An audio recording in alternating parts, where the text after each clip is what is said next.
Cristianismo y mundo moderno, una relación ambigua. Un ensayo de Roberto Blancarte. Introducción. La relación del cristianismo y en particular del catolicismo con el mundo moderno es ambigua en más de un sentido. En primer lugar, porque este mundo surgió a pesar de y muchas veces en contra de un pensamiento cristiano predominante en Europa occidental. Sin embargo, al mismo tiempo se puede afirmar que en muchos aspectos el desarrollo particular del cristianismo sentó las bases e incluso estuvo en el origen de una parte del mundo moderno. En segundo lugar, porque el significado de las transformaciones sociales iniciadas en los siglos XIV y XV de nuestra era ha sido interpretado a lo largo de los últimos siglos de manera muy diversa. Gran parte de esta diversidad de interpretaciones está relacionada también con la confusión existente respecto al contenido de una serie de términos ligados entre sí, pero que no necesariamente tienen un mismo significado. Moderno, modernidad, modernismo, modernización, y que a su vez están ligados y son confundidos con otros como el de secularidad y secularización. El término de modernidad, por ejemplo, es uno de los más ambiguos o equívocos de nuestro tiempo, debido a que se ha convertido en un sinónimo de mundo moderno, pese a que en su origen tenía una aplicación bastante restringida. En realidad, el concepto de modernidad es bastante reciente, pues fue utilizado por Baudelaire en su artículo Le Peintre de la vie moderne, publicado en 1863. Baudelaire justifica el valor de lo presente, es decir, de lo moderno, solo por el hecho de ser actual. La modernidad es entonces la valoración de un nuevo por lo nuevo, y en ese sentido es una ruptura con cualquier manifestación que tendía a valorizarse o afirmarse en lo antiguo. Sin embargo, como sostiene Jacques Le Goff, la modernidad es también una reacción ambigua a la cultura de la agresión del mundo industrial. Así, la toma de conciencia de la modernidad es un principio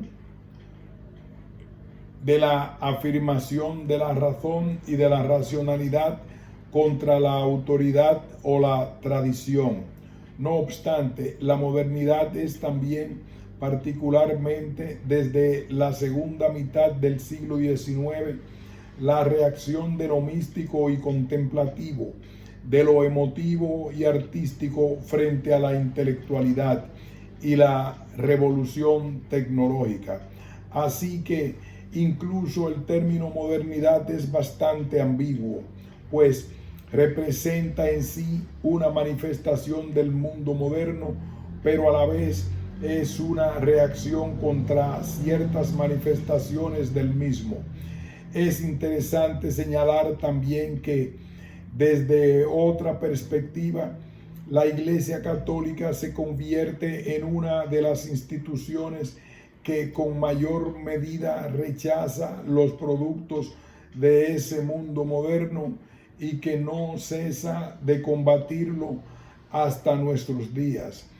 Es una razón que explica en igual medida el triunfalismo de muchos de sus jerarcas e intelectuales ante los evidentes signos de crisis de la modernidad.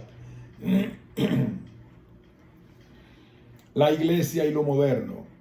Desde un principio, lo moderno estuvo relacionado de alguna manera con el mundo cristiano. Legoff afirma que el neologismo moderno aparece en el siglo VI y procede del latín vulgar modo, que significa recientemente.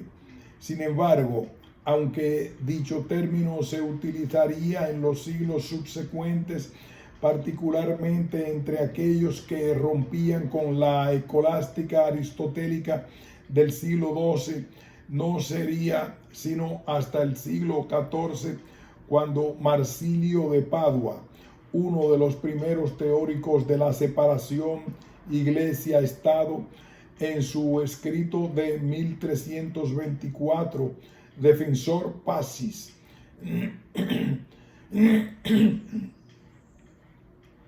tiende a darle al término moderno el sentido de innovador. Posteriormente, en el siglo XV, se consolida la devotio moderna, la cual es ruptura de la escolástica, la religión penetrada de superstición de la Edad Media, y regresa a los padres, al ascetismo monástico primitivo, depura la práctica y el sentimiento religioso, pone en primer plano una religión individual mística. Este surgimiento del individualismo religioso va a desembocar en nuevas formas de concebir la cristiandad y en sucesivas crisis eclesiales, hasta llegar al surgimiento del luteranismo y de otras expresiones de reforma cristiana. Lo moderno es también un producto del Renacimiento, el cual intenta rescatar la cultura antigua grecorromana. El concepto moderno está ligado también a nuevas concepciones de la historia, en las que ésta se divide en tres etapas básicas. La historiografía alemana, por ejemplo, empieza a dividir la historia en antigua, la medieval y la moderna o nueva, Neue. Esta división de la historia en distintas etapas permite a lo moderno identificarse entonces con la cultura antigua en contra de la cultura medieval. De esa manera, el Renacimiento busca lo moderno, en la medida que esto significa la imitación de la antigüedad clásica. Lleva a cabo la exaltación de una cultura pagana, lo cual liga a lo moderno con una concepción cultural diversa a la cristiana, pero pobre. Sobre todo, favorece así el individualismo frente al corporativismo social de la Edad Media. Por lo menos en un primer momento, la relación de la Iglesia Católica con el mundo moderno no es de rechazo en todos sus aspectos. De hecho, en muchos sentidos, la Iglesia acepta y recupera la antigüedad clásica, por lo menos en términos artísticos, y muchos de sus miembros son partícipes de este despertar religioso, como el cardenal Cisneros en la España de fines del siglo XIV. Pero en la medida que se va gestando una nueva concepción del hombre, la Iglesia recupera esa antigüedad y los valores predominantes de la Edad Media para luchar contra el desarrollo del mundo moderno. La crisis real estalla en el momento del surgimiento del protestantismo y la idea de individuo. Ese momento histórico es precisamente el del surgimiento del mundo moderno, y que algunos autores identifican con el proceso de modernización. Modernización y surgimiento del individuo. Tenemos aquí otro término que podría ser engañoso, pues si bien se le ha querido identificar con el de gestación y desarrollo del mundo moderno, veríamos que modernización más bien se refiere a un proceso de europeización y posteriormente de occidentalización del mundo. Al mismo tiempo, algunos autores tenderían a identificar el concepto de modernización con el de secularización como un proceso que estaría en la base de una serie de transformaciones características del mundo moderno. De cualquier manera, llámesele modernización, secularización o mundo moderno, hay una serie de elementos distintivos de esta nueva época y de transformaciones sociales muy evidentes. Estas podrían resumirse en tres grandes procesos. En primer lugar, un cambio en la naturaleza de la acción social. En segundo, una permanente orientación al cambio. Y en tercero, un proceso de creciente diferenciación institucional. Cuando hablamos de cambio en la naturaleza de la acción social, hablamos de que a partir de un momento dado surge la idea de individuo. Esto significa que hay un cambio en la relación de persona con su entorno social y se refleja claramente en los procesos de toma de decisión. En la sociedad medieval, la persona no tiene la posibilidad de escoger alternativas, no puede verse a sí misma tomando opciones distintas de las que su posición social lo ha condicionado de por vida. A esto se le llama acción prescrita. Por otro lado, en la medida en que empieza a gestarse el mundo moderno, la persona comienza precisamente a individualizarse, es decir, a verse como una persona que puede tomar control de su vida, capaz de tomar decisiones distintas a las de la comunidad que lo rodea y que de alguna manera le impone. Se van generando así la noción de individuo y de manera paralela las condiciones sociales del mundo moderno. El segundo aspecto del mundo moderno es el de la llamada orientación al cambio. De esa manera, mientras que las comunidades y civilizaciones premodernas no acepten el cambio, a lo que hacen muy difícilmente en la mayoría de sus instituciones, en las sociedades modernas, este no solo es esperado, sino también requerido. Este factor es muy importante para entender la relación entre religión y mundo moderno, puesto que en el caso del cristianismo, una parte de él intenta refugiarse en las sociedades que institucionalizan la tradición como forma de combatir el cambio, mientras que otra parte es portadora de transformaciones importantes.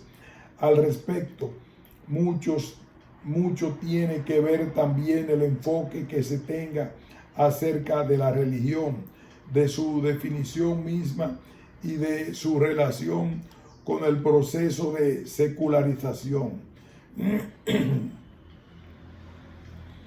En estrecha relación con lo anterior se encuentra el tercer proceso característico del mundo moderno, que es el relativo a la creciente diferenciación de instituciones. Así, a pesar de que las civilizaciones premodernas muestran una considerable diferenciación de instituciones, estas involucran únicamente a una pequeña minoría de la población y predomina un mismo tipo de valores y normas sociales, mientras que en las sociedades modernas la diferenciación institucional, la división del trabajo y la especialización son crecientes, abarcan a casi toda la población y la unidad de la persona termina viéndose amenazada por la multiplicidad de roles o papeles desempeñados. Es por ello que algunos autores insisten en que el significado central de la secularización es que la opción o selección, choice, como un acto deliberado, requiere personas dotadas de mentes suficientemente individualizadas para estar conscientes de las alternativas. Protestantismo y mundo moderno. Ahora bien, en términos religiosos, el surgimiento del individuo de una sociedad de individuos tiene consecuencias directas en el aspecto religioso. Como afirma Ernest Troeltsch, además de la sustitución de las antiguas monarquías por estados nacionales, de las posibilidades ampliadas de la vida económica y del desarrollo de la ciencia, caracteriza por encima de todo al mundo moderno un arraigamiento mucho más profundo y fuerte del individualismo en su íntima índole metafísica. Se trata, nos dice este autor, de la metafísica del personalismo absoluto que penetra directa o indirectamente en todo nuestro mundo y que presta un cimiento metafísico a las ideas de libertad, de personalidad, de yo autónomo, y que significa que sigue operando aún en esos casos en que es discutida y negada. El producto final de esta nueva metafísica en el siglo XVI es el luteranismo y posteriormente las otras versiones del protestantismo. Para Lutero, todos tienen derecho a enseñar la palabra de Dios, lo que conduce a la noción del misterio universal. Por otro lado, la búsqueda de la gracia, no ya a través de rituales externos, sino por medio de una piedad interna, conduce a la renovación permanente del compromiso individual con Dios. El pacto de cada creyente con Dios constituyó la clave de la renovada experiencia cristiana de la Europa del noroeste. Sin embargo, al apoyar sobre este principio la fe cristiana, Lutero la ansiaba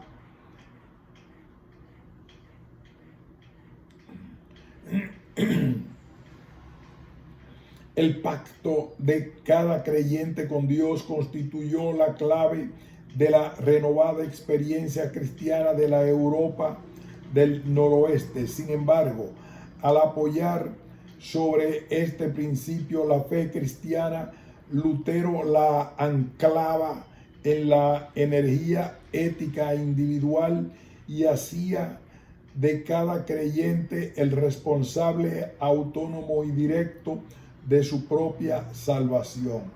A partir de este momento, la noción integral que existía del mundo, donde todo tenía que ver con la religión, se resquebrajaba.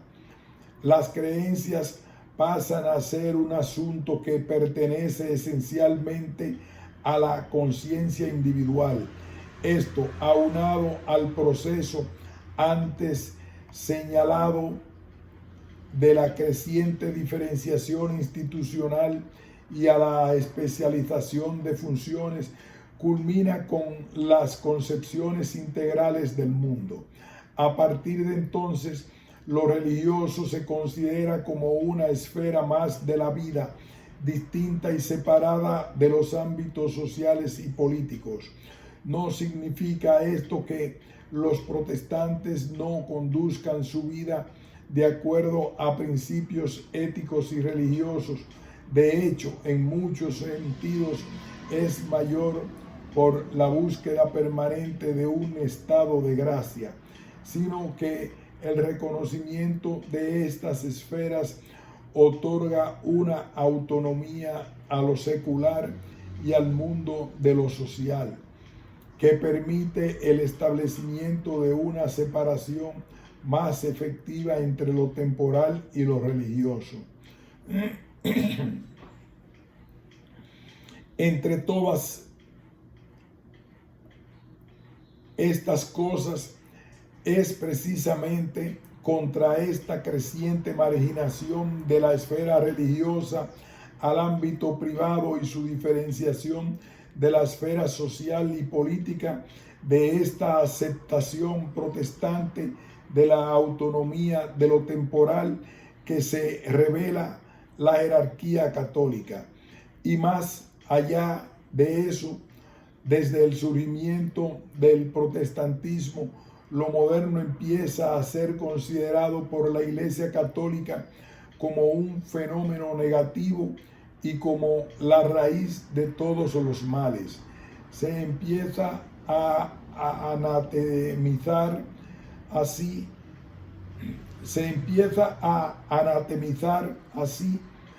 a todas las ideologías que se suponen herederas del individualismo, desde el humanismo renacentista, pasando por la Reforma protestante hasta llegar a la Revolución Francesa, al liberalismo, el evolucionismo, el socialismo y el comunismo, y se condenan acciones como la libertad de conciencia, soberanía popular, la libertad de cultos o la separación Estado-Iglesia. Es decir, que en la medida que lo moderno ya no es la identificación con la antigüedad clásica y la recuperación de una serie de valores tradicionales que de ahí tomó el cristianismo, los nuevos valores que el mundo moderno porta son considerados como contrarios a la doctrina eclesiástica católica. De esa manera se entiende claramente por qué la jerarquía católica reacciona de esa forma ante la Revolución Francesa. Esta es precisamente la materialización política del mundo moderno, además de la posibilidad de la expansión de las nuevas ideas del resto de Europa y del mundo. La conocida reacción de la Iglesia Católica ante la consolidación creciente de las nuevas ideologías es la prueba más evidente de la alianza que durante mucho tiempo forjó la jerarquía católica con las fuerzas que representaban el mantenimiento del antiguo régimen y la sobrevivencia de una forma de entender el catolicismo.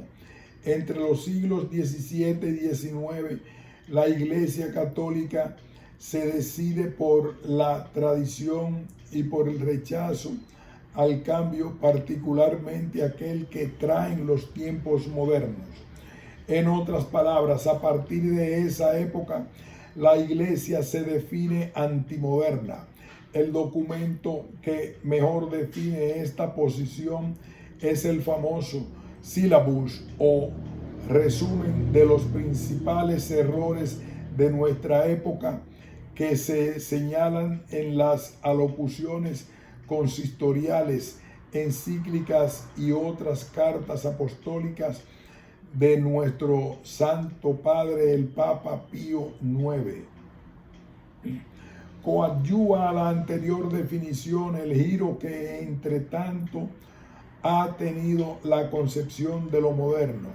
La antigua relación de identificación y simpatía entre lo moderno y lo antiguo sufre una transformación con la incorporación en los siglos XVII y XVIII de la idea de progreso. Los hombres de la Ilustración refutan así la idea de un tiempo cíclico y al hacerlo anulan cualquier superioridad de lo antiguo sobre lo moderno, en la medida que la idea de un progreso unilineal favorece permanentemente lo moderno, como sostiene Jacques Le Goff. El combate entre antiguo y moderno no es tanto el combate entre el pasado y el presente, entre la tradición y la novedad, sino el de las dos formas de progreso. El progreso por una vuelta a las fuentes y eterno retorno, el progreso circular que pone a la antigüedad en lo alto de la rueda, y el progreso por evolución rectilínea. El progreso lineal que privilegia lo que se aleja de la antigüedad. Es la antigüedad sobre la cual el Renacimiento y el humanismo se han apoyado para hacer la modernidad del siglo XVI, que se va a erigir frente a las ambiciones de lo moderno.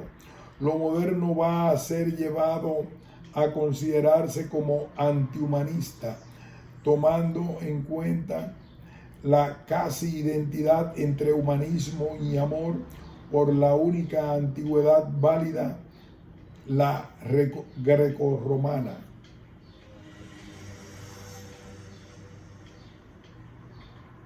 Al mismo tiempo, lo moderno, en su lucha contra lo antiguo, será conducido a aliarse con las otras antigüedades, aquellas precisamente que la antigüedad grecorromana había reemplazado, destruido o condenado, las primitivas y las bárbaras. De esa manera, la Iglesia Católica se refugia crecientemente en el humanismo, en la medida en que lo moderno tiende a identificarse con el progreso científico, cultural, económico y político, es decir, con una sociedad secularizada. Así se entienden también las reacciones que al interior de la misma Iglesia existen ante los intentos de modernización de la Iglesia Católica, sean estos los del incipiente liberalismo católico, de los demócratas cristianos, de los social católicos o peor aún del llamado modernismo católico. El modernismo es el esfuerzo de un grupo de sacerdotes e intelectuales por poner al día la cultura católica frente al empuje avasallador de fines del siglo XIX de la cultura laica.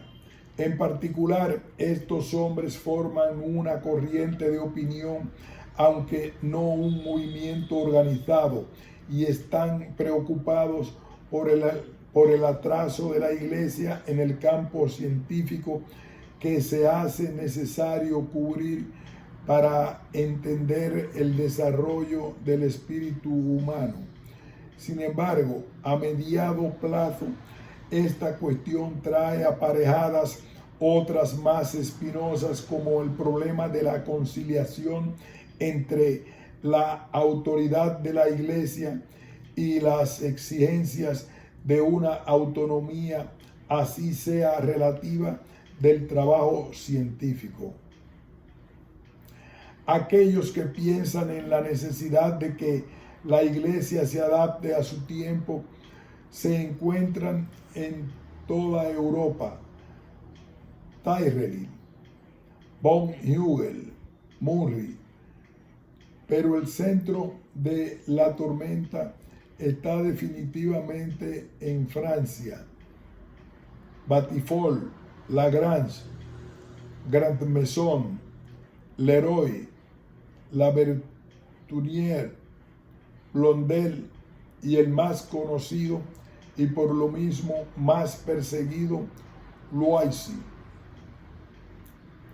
No todos ellos coinciden en sus críticas. Unos piensan que es posible conservar la estructura teológica de la Iglesia Católica, pero haciéndola progresar.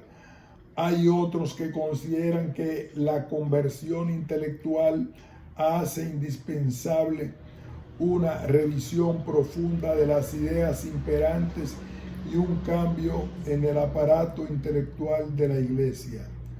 Por último, los menos creen que es necesaria una conversión a fondo, incluso a costa de las tradicionales creencias católicas. Algunos como Loisy, influenciados por los trabajos bíblicos y sus propias investigaciones hebraicas y de exégesis, proponen la absoluta independencia de la historia humana en relación al dogma que pertenece al dominio de la fe. Loisy piensa que los dogmas son consideraciones abstractas que sirven para mantener la armonía de la creencia religiosa con el desarrollo científico de la humanidad, situando así al cristianismo en su materialidad y definiéndolo únicamente como el desarrollo de la conciencia religiosa, independientemente de su aparato dogmático. Muchos acusan a Loisy de ser un humanista más que un católico o de profesar la filosofía evolucionista inspirada en el liberalismo protestante. En suma, el historicismo de este autor somete a la Iglesia Católica, a sus dogmas, a una crítica que ponen en cuestión desde la divinidad de los evangelios hasta el objetivo y misión de la institución eclesial. El problema para el modernismo católico es doble. Por un lado, sus críticas cuestionan en última instancia la autoridad de la doctrina imperante, es decir, de la estructura y pensamiento eclesial tal como son concebidos por su jerarquía dentro del otro, y por el otro, sus proposiciones teóricas y teológicas sacuden el pensamiento antimoderno de la Iglesia. Pío X, 1903-1914, mucho menos abierto que su antecesor a los cambios que se suceden en el mundo e influenciado por los grupos integristas de la Iglesia, denuncia una acumulación de errores. Asimismo, como dice Poupart, donde León XIII, 1878-1903, no había visto más que una serie de riesgos. La consecuencia es la condena total del modernismo a través del decreto Lamentabili y la encíclica Pacendi de julio y septiembre de 1907 respectivamente, y la excomunión para algunos de los modernistas como Tyrrell en 1907 y la de Loisy en 1908.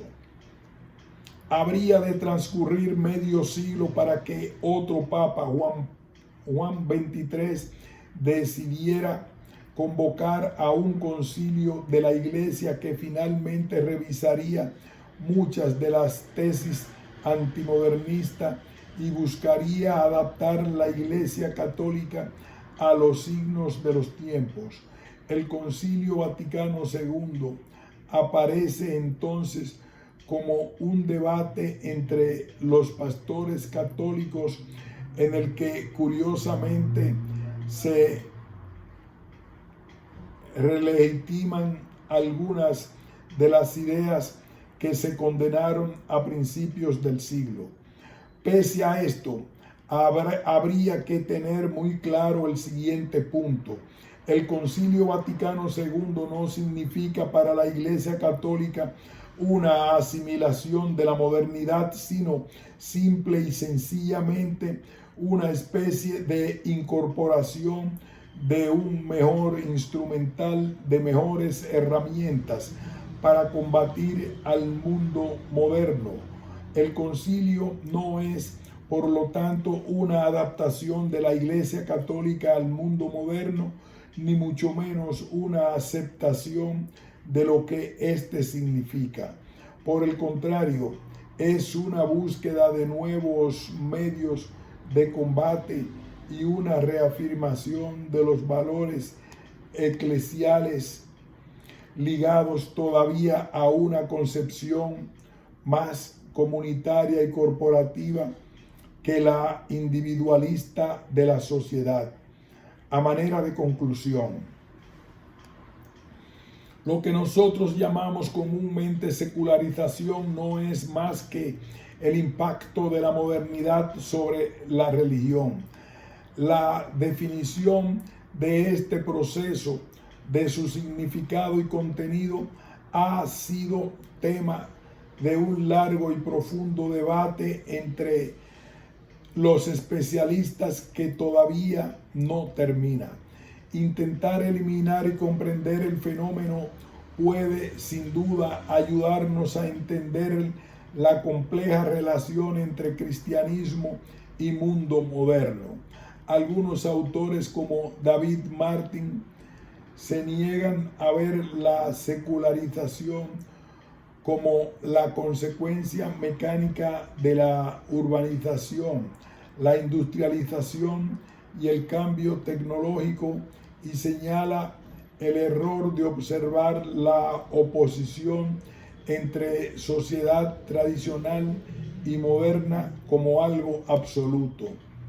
En realidad, más que la coincidencia entre la disminución del papel de la religión y el crecimiento de la sociedad urbana e industrial, lo importante es mostrar que existe un nuevo tipo de racionalidad que tiende a privar a la religión de toda pertinencia social. Otros, como Brian Wilson, indican que la secularización es un proceso de distanciamiento entre la religión, que responde a una sociedad de tipo comunitario, y la sociedad que tiende a regirse cada vez más según papeles diferenciados y definidos en términos de operacionalidad y funcionalidad pragmáticamente definidas. Martin señala que también que la religión a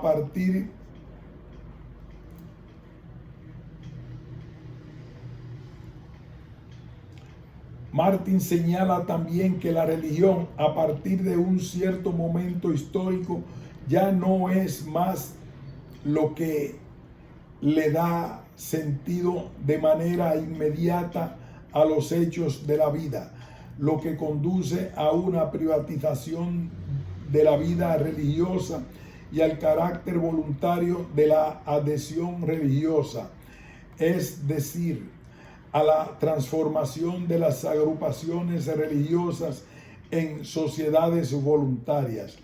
Peter Berger, por su parte, sin dejar de admitir las circunstancias sociales que permiten la instauración del proceso de secularización, busca al mismo tiempo las razones internas, es decir, lo que en la tradición religiosa occidental existe como germen de ese proceso.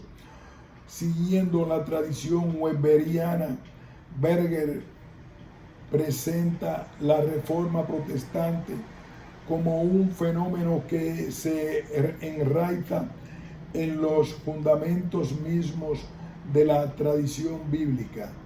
Para Berger, el Antiguo Testamento presenta por primera vez a un Dios separado de los hombres por un universo totalmente desmitologizado. Esta trascendentalización de Dios y desencantamiento del mundo en el sentido de la creciente racionalización de un mundo que aparecía como mágico permite la historización de la acción humana y divina.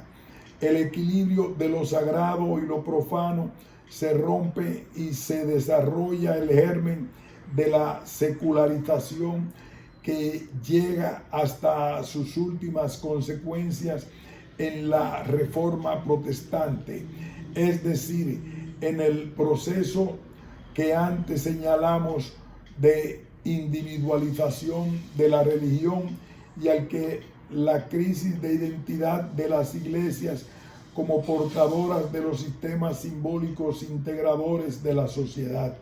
Ahora bien, el problema central que provoca la ambigüedad del cristianismo frente al mundo moderno expresado en el fenómeno de la secularización es el siguiente. Para algunos, la crisis de las iglesias corresponde enteramente a la crisis del sentido religioso en el mundo moderno e implica una actitud defensiva de parte de los creyentes y en particular de los aparatos eclesiásticos. Para otros, al contrario, la llegada de una ciudad secular cuyo funcionamiento escapa al control de los aparatos religiosos abrirá la vía para un cristianismo desacralizado, deliberado de la vestimenta eclesiástico religiosa y entregado por lo mismo a la autenticidad de su mensaje. Estas opiniones divergentes son finalmente las que se han expresado a lo largo de los últimos siglos al interior del cristianismo y las que han mantenido la tensión permanente entre este y el mundo moderno. Fin de este ensayo.